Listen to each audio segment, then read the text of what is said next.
on their tummies. So I do this a lot with my athletes specifically for tosses. So notice how she's activating her glutes and in through her that straight body line. So notice her toes are off the ground.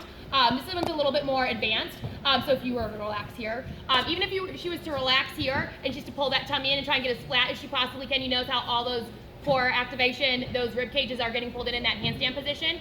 I like to do this one for my tops, for tosses specifically, teaching them how to activate their toes and get into the straight body line. But I have them lift their shins off the ground as well, just so they're learning to activate and how to use their shins and their calves specifically for the college level tosses when they start flipping. But again, this again teaches them how to activate that talus bone that Marianne's talking about as well. So come on back to your back.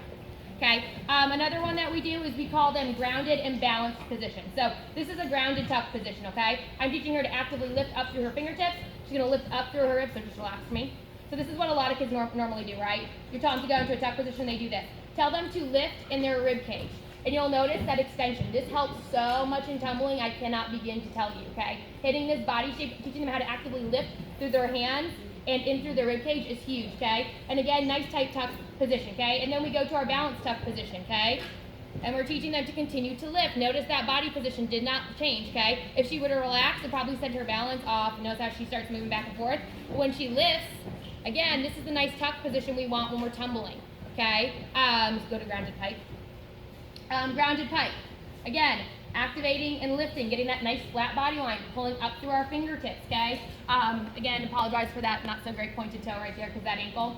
But again, she's activating in through that talus bone. You see everything tightening up. You see all those quad muscles, okay? When we start to go to our balanced pike position, she's gonna hit that tuck position first, go to the balanced tucked, and then start to go out to that balanced pike position. Woo, you got it, okay?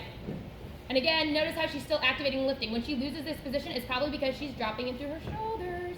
And then it gets a little bit harder for her to balance, okay? But the more she actively lifts, the better it is. Come on down. And this all translates not just for like acros and stunting and pyramids that you're doing, but also tumbling, okay? These are hugely important shapes for tumbling. A round off is a handstand body position. A back handspring, you hit a handstand body position. A back tuck, a back layout. I always teach a back pike as well. So I call them open tucks, open pikes, open layout position. That's where I'm forcing my athletes to flip with their arms overhead and actively lifting, because you don't want them landing.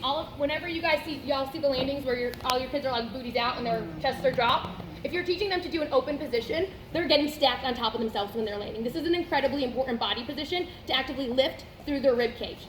So we teach the open tuck position first. So we, again, doing the tucks in that open body position. The same thing with a pike.